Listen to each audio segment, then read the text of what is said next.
¿Cómo están? Muy buenas noches. Rusia avisa que si Occidente sigue ignorando sus demandas, tanto estadounidenses como europeos van a sentir las consecuencias en su propio cuello. Ante la inminencia de una invasión rusa, la OTAN, en estado de máxima alerta, ha reforzado la defensa en el este de Europa. Ha enviado aviones, barcos de combate. Y Washington, al igual que Alemania y el Reino Unido, han ordenado en la noche de ayer a los familiares del personal diplomático en Ucrania que abandonen el país de forma inmediata, dejando únicamente esos puestos esenciales de la embajada. La decisión, que incluye no viajar al país por amenazas de una acción militar rusa, se produce en medio de la escalada de tensión por la decisión del Kremlin de amasar decenas de tropas en las fronteras de Ucrania, rodeando el país por tres flancos diferentes.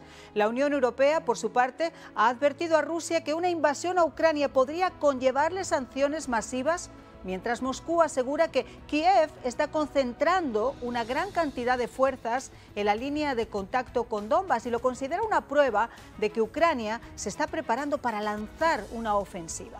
Para rizar el rizo y porque entre pillos anda el juego, el gobierno cubano ha publicado un tuit y una foto de Díaz-Canel estrechando la mano de Putin y asegurando que ambos mandatarios tuvieron esta mañana una cordial y fructífera conversación, días después de que también se dieran a conocer las locaciones exactas de bases rusas en territorio venezolano. La diplomática parece no funcionar con un autócrata obsesionado con jugar a la guerra. Las conversaciones que mantuvieron el viernes el secretario de Estado, Antony Blinken, y el ministro de Relaciones Exteriores de Rusia, Sergei Lavrov, en Ginebra no han dado ningún resultado. Se espera que la reunión mantenida esta misma tarde por videoconferencia entre Biden y los mandatarios europeos quizá pueda poner un poquito de luz a lo que ahora se ve totalmente en tinieblas. Comenzamos. Presentarles a mis invitados, y no podía ser de otra manera que estos dos invitados de lujo. Arthur Garfer, coronel de las Fuerzas Especiales del Ejército de los Estados Unidos, experto en seguridad nacional, terrorismo y política exterior. Muchas gracias, Arthur, por acompañarnos. Muy buenas noches, María. Y Manolo González Moscote, analista político internacional, una persona que ha pasado muchos años por allí, corresponsal de medios. Gracias también por estar con nosotros. A ti, Marian, de verdad que muy agradecido. A ver, quiero empezar, si me permites, Manolo, con Arthur, porque yo estaba hablando, dando un balance de lo que está pasando, pero también hay que anotar que 8.500 soldados estadounidenses están en stand-by para poder dar ese salto, y Arthur es uno de ellos. Arthur, cuéntanos. Sí, muy buenas noches, María. Bueno, presentemente pues hay 8.500 soldados que están en espera de que el NSA o el National Command Authority dé la autorización para que se despliegue esas fuerzas en apoyo a la fuerza de reacción rápida de la OTAN para contrarrestar bueno, pues los movimientos presentes que está llevando a cabo Rusia contra el país soberano de Ucrania. Vamos a escuchar, si te parece, a John Kirby, al portavoz del Pentágono, para ver qué es exactamente lo que está diciendo de ese movimiento de tropas. El secretario Austin ha colocado una gama de unidades en alerta y preparadas para el despliegue, lo que aumenta nuestra disposición para proporcionar tropas si la OTAN activa las fuerzas en respuesta o si se desarrollan otras circunstancias. En total hay unos 8.500 efectivos en alerta máxima. Aún no se ha asignado ninguna misión a esas tropas ni orden de despliegue. Por el momento solo están listos para partir. En Europa ya hay fuerzas suficientes bajo el mando del general Walters y no descarto en absoluto la posibilidad de que también haya movimientos dentro del teatro europeo para reforzar a los aliados de la OTAN en el flanco oriental. Bueno, lo que no cabe ninguna duda es que la Unión Europea se ha movilizado, lo ha hecho también la OTAN, ya hay portaaviones, hay buques de guerra, fragatas, hay aviones de guerra F-16 que están llegando hacia esa zona, y esto suma y sigue. Ahora, Manolo, hay tres escenarios para que nos pongamos un poco en situación. El primero, que Vladimir Putin decida desistir de sus intenciones y salir de Ucrania, que parece bastante poco probable. Por otro lado, que la Unión Europea y la OTAN acepten los reclamos de Putin, que cada vez son más estrictos, porque ahora ya no es solamente retirar las tropas de las repúblicas soviéticas, de Lituania, creo que era Lituania, Estonia y Lutania, y ahora lo que piden también es que la retiren de Bulgaria y de Rumanía, cosa que es bastante poco probable. O el tercer escenario es que finalmente no haya ningún acuerdo y esto surja una confrontación. ¿Cuál es el escenario por el que tú te inclinas? Mira, los mejores asesores militares del Pentágono decían que Putin atacaría los primeros días de enero. Ya vamos por el día 24 de enero. Hablaban también de que estaban convencidos de esto. Mira, hay algo que hay que entender clarísimo.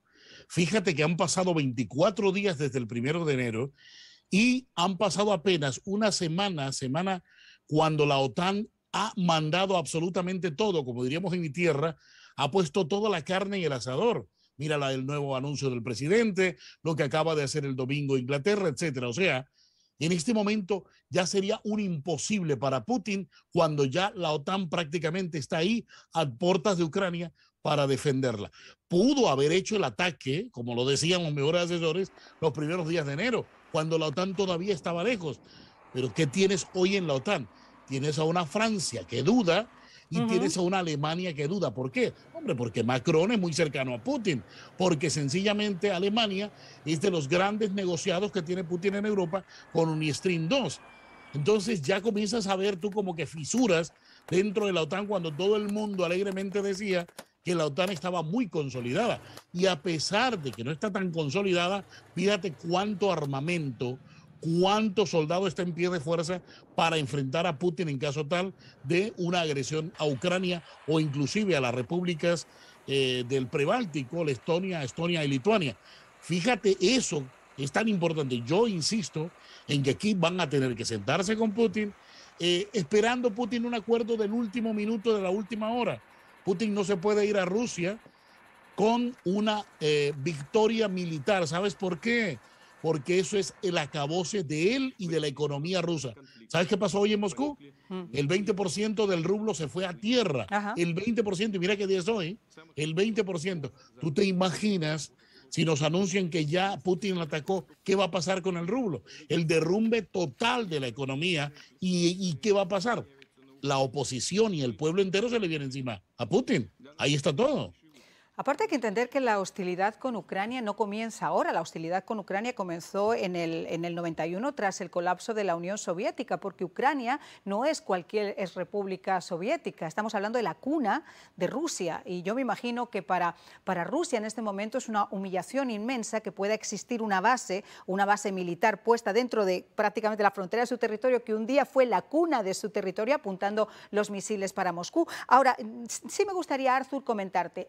Yo escucho en la televisión de todo el mundo, me encanta hacer acopio de distintas opiniones y hay un punto en el que coinciden tanto en América Latina como en Europa y varios analistas en Estados Unidos, y es el tema Afganistán. Hay un antes y un después. ¿Consideras que la salida abrupta, la salida desastrosa que tuvimos en Afganistán por parte de esta administración puede hacer que Putin sobre el tablero trate de mover sus fichas hasta ver hasta dónde puede? Bueno, yo entiendo que lo que haya sucedido en Afganistán fue básicamente, sí juega un rol en la toma de decisiones de Putin, eso es de seguro. Pero ya Putin ya venía desde el 2014 con el cuento de Ucrania en la política que se llama el Near Abroad, que lamentablemente pues el mundo occidental nunca entendió lo que es el Near Abroad. Ahora pues desde el 2014 nos hemos tenido que entender lo que es la política rusa de Near Abroad. Pero mientras en este sentido de la toma de decisiones de Putin, sí, Afganistán juega un papel y básicamente él ha podido con sus fuentes de inteligencia poder crear una imagen de cómo es que opera esta Casa Blanca y esta administración. Y eso él entiende que hay unas fisuras débiles que él puede tomar ventaja de ellos. Ahora, volviendo al tema ahorita del rublo, pues sí, mientras más tiempo se queda Putin con sus fuerzas en la frontera con Ucrania, más le cuesta al país ruso. Lamentablemente para Rusia no se han dado las condiciones militares para poder efectuar una invasión de Ucrania, pero no nos equivoquemos que la OTAN como entidad militar está unida en esto. Lamentablemente, pues Alemania tiene su su atadura con el Nord Stream 2, que entiendo fue con un error craso para Europa, pero los franceses sí han desplegado tropas y han desplegado otros activos, tanto en Rumanía y en el Mar Negro, en apoyo a los esfuerzos para contrarrestar Rusia. Sí, fíjate que justo estaba leyendo eso. Francia va a enviar tropas a Rumanía, Países Bajos, 2 aviones de combate, varias unidades terrestres a Bulgaria, a pesar de que es Macron, que como muy bien estaba diciendo Manolo González, no es el mejor interlocutor que puede tener ahora mismo, por ejemplo, la Alianza Atlántica o la Unión Europea. Vamos a hacer una pausa, vamos a regresar, vamos a ver qué van a hacer los soldados estadounidenses sumándose a uno de los ejércitos más poderosos de la Unión Europea, no se equivoquen, 255.000 soldados. Ya volvemos. Yo les decía que un tema que es importante, y Manolo, si me permites, voy a volver a pasar con Arthur porque es la parte militar y después lo analizo contigo desde el punto de vista del análisis. Pero uno se pregunta, el ejército de Ucrania no es un ejército de juguete, es el más importante después precisamente del ejército de Francia, y creo que, espera, tenía los datos acá, creo que era el de Francia, y si no me equivoco más, Francia y Francia y Rusia, después de Rusia y de Francia, 255.000 soldados. Y uno se pregunta, ¿qué van a hacer entonces esas fuerzas de la OTAN? ¿A qué se van a sumar y cómo van a trabajar en conjunto con las fuerzas ucranianas? Bueno, nosotros llevamos ya desde el 2014 trabajando junto con las fuerzas ucranas a todo nivel, sea la Fuerza Aérea de ellos, las fuerzas especiales, el ejército, las fuerzas navales. O sea que nosotros hemos estado incorporados con ellos desde el 2014 y hemos hecho una serie de ejercicios enormes en Ucrania para hacer ese efecto psicológico y también para hacer esas operaciones conjuntas que posiblemente podríamos llevar a cabo en el futuro, y posiblemente el futuro esté llegando ya prontamente. Pero esas tropas, sí, en números cuantidades son grandes, pero tenemos que recordar que tecnológicamente y de equipo y de activos, pues no están tan bien desarrollados como diríamos el mundo occidental. Pero no vayamos a escatimar en esto, porque sí son tropas que quieren defender su nación, quieren defender su independencia, quieren defender su patrimonio, y muchos de ellos no se consideran rusos ni quieren tener nada que ver con Rusia. O sea que eso es algo que los favorece a ellos en su momento de combate, si es que se llega a eso. A ver, Manolo, obviamente, insisto, nosotros no podemos tener una bolita de cristal, pero ¿cuál sería el timing que tú crees que estaríamos manejando en estos momentos con tu experiencia? Mira, hay algo muy, muy claro aquí en cuanto a lo de las tropas. Yo vengo diciendo hace mucho rato que la parte del oeste de Ucrania es una parte bastante joven y es muy pro-europea. Y la parte que es más prorrusa, muy romántica todavía con aquello de la Unión Soviética, es la parte este, justo la parte en la que está ocupada y donde están acantonadas prácticamente la mayoría de las tropas de Putin. ¿Qué significa esto? Pero también hay más de 200.000 personas voluntarias que estarían dispuestos a inmolarse y enrolarse. Es más, ya comenzaron los ejercicios ya hace bastante rato de los civiles allí en Ucrania para hacerle frente, porque la idea que tienen los ucranianos, y la tienen muy clara, es que no podrán hacerle frente a un ataque de Putin de frente. La idea de ellos es hacerle una guerra de guerrilla.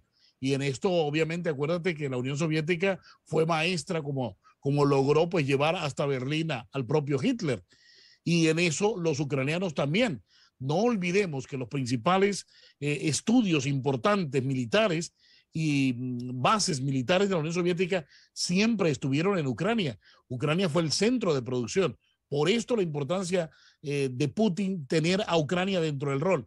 Pero lo que sí está claro para mí es que, te repito, teniendo ya la OTAN toda la fuerza que tiene, igual, independiente si Francia participa, igual si Alemania no participa, igual la OTAN está mostrando los dientes, los está mostrando muy bien a Putin, que es lo que yo vengo diciendo, es que Putin le tiene miedo a la OTAN. Si la OTAN le muestra todo su poderío militar, Putin se va a echar atrás, pero él va a esperar hasta el último momento a ver hasta dónde los acuerdos que él quiere lograr logra sacarlos de allí y por supuesto regresarse a Moscú, no como el hombre que atacó Ucrania ni puso su presidenta, sino como el hombre que le logró arrancar un buen acuerdo a Occidente.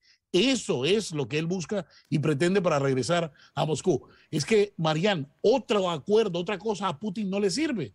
No le sirve porque se le viene la economía encima y se le viene el pueblo encima si ataca a Ucrania. No, y además yo creo que tiene muchas formas también de hacerlo. Ahora, tú estabas hablando un poquito de cómo estaba diseñada desde adentro Ucrania. Y yo recuerdo que décadas anteriores al totalitarismo comunista hubo una limpieza étnica muy importante. Y lo que hicieron fue repoblar con rusos esas zonas del sur y del este de Ucrania, aniquilar el lenguaje, aniquilar la religión ucraniana, aniquilar cualquier acceso de cultura ucraniana para sustituirlo por la que era exactamente prorrusa. Y esas comunidades todavía están en ese área de Ucrania. Ahora, lo interesante es, ¿no creéis que sería, y que es el miedo que existe en estos momentos por parte de Ucrania, que en lugar de hacer una avanzada de frente con los 150.000 soldados que tiene por tres diferentes focos en las fronteras ucranianas, lo que va a tratar de hacer Putin es alimentar a esas guerrillas internas para desestabilizar el país? Arthur. Bueno, lo que presentemente están haciendo ellos es recurriendo a lo que es las operaciones psicológicas y cibernéticas. A la misma vez están tratando de afectar el pensar, no solamente de la población, sino de algunos políticos ucranos. O sea que ellos ya están bastante envueltos y han desarrollado ese plan y lo están ejecutando ahora mismo. Pero también quiero hacer hincapié de algo, que es que recordemos que también Rusia tiene entre 1.500 y 3.500 soldados en el área de Transnistria, que queda en Moldova. O sea, esto queda básicamente en la frontera sudoeste de Ucrania. O sea que todo esto es parte de un plan potencialmente mucho más grande que va más allá de Ucrania. Por ahora es Ucrania, pero recordemos que esas tropas sí existen ahí en Transnistria. Arthur, te quería comentar, una de las cosas que llamó la atención poderosamente la semana pasada fueron las declaraciones del ministro de Exteriores ruso cuando habló de la posibilidad de aliarse con Venezuela y con Cuba. Y hemos visto la semana pasada también cómo se aportaron locaciones exactas de bases rusas ya dentro de territorio venezolano. Se especulaba que Cuba podría haberle seguido los pasos y hoy surge ese tuit y esa foto de Díaz-Canel con Putin en el que se habla de una reunión fructífera para ambas partes. ¿A qué crees tú que están haciendo alusión? Bueno, las bases existentes en Venezuela y Cuba pues no son ninguna sorpresa para nosotros, ya sabíamos de ellos y dónde quedaban localizadas. Aquí el problema es pues cuando la diplomacia falla o fracasa, pues presentemente pues tanto los Estados Unidos y sus aliados y Rusia y sus aliados ahora mismo están en lo que se llama la disuasión, deterrence.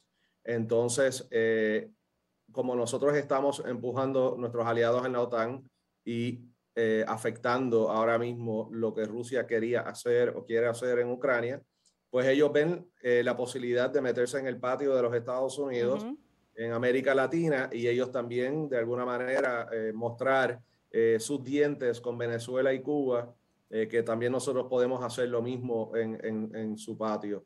Lamentablemente Rusia ahora mismo se encuentra desplegado en demasiados países, en guerras, o sea, en Libia, en Siria, acaba de perder en una guerra en Azerbaiyán, la guerra Azerbaiyán y Armenia.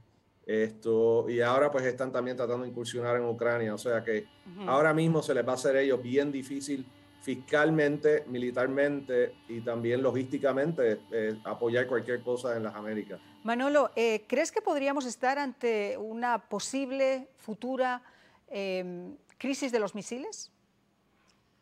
Por supuesto, yo eso lo tengo totalmente claro. Es que esto de querer o tratar de envenenar el ambiente diciendo que bueno, entonces iremos a poner una plaza de armas allí muy cerca de Estados Unidos, eso no es más sino reeditar la crisis del Caribe, ¿verdad? O sea, fíjate, Putin ha sido un estudioso de esta situación, de lo que pasó hasta el último minuto con Khrushchev, que logró sus objetivos, que fue mover las bases de los misiles de Turquía. Aquí Putin sencillamente, cuando se vio perdido en el diálogo, en la discusión con la subsecretaria de Estado, fue con Ryabkos, que es el subsecretario del vicecanciller, fue cuando lanza esta iniciativa de que entonces enviaremos tropas a Venezuela y Cuba. ¿Qué hizo? Sencillamente, como no hubo un acuerdo formal entre ellos, dijo, bueno, aquí está, vamos a poner entonces el cascabel al gato. Y eso es lo que ha pasado desde ese momento, que todo el mundo ha hablado de lo mismo, de la crisis de los misiles. Pues yo lo que sí estoy muy claro es que, primero, eso no se podría dar. Primero, porque Estados Unidos haría un bloqueo total en el Caribe a cualquier movimiento grande de barcos de Rusia hacia acá, y lo vengo diciendo. Ajá. Acuérdate que cuando los rusos intentaron trajeron hasta Venezuela uno de sus barcos nucleares, le dio todo el problema del mundo porque son barcos nucleares del norte, aclimatados al norte, para traerlos a esta parte, casi que al nivel del meridiano a donde se trajo. ¿Tu conclusión? Mi conclusión, te lo vengo diciendo, es que viendo la OTAN como está de fuerte presentada en este momento allí en Ucrania, ahora sí le va a ser más difícil a Putin querer pretender una acción militar allí en Ucrania. Si lo hubiéramos pensado o lo hubiéramos visto hace 2 o 3 semanas atrás, te creo que pudo haber tenido toda la posibilidad. Pero ya en este momento, cuando la OTAN está bien movilizada, es un imposible. Cuando ya su rublo comienza a resquebrajarse, eso ya me dice mucho. Arthur, tu conclusión, 30 segundos. Bueno, el caso de que Putin esto sea una finta, pues lamentablemente fue una finta muy costosa para Rusia y para su pueblo, cuando todo esto se pudo haber hablado y se pudo haber hecho diplomáticamente, y la Ucrania continuará estando en las esferas del occidente y de la OTAN, y eso denlo por seguro. Pues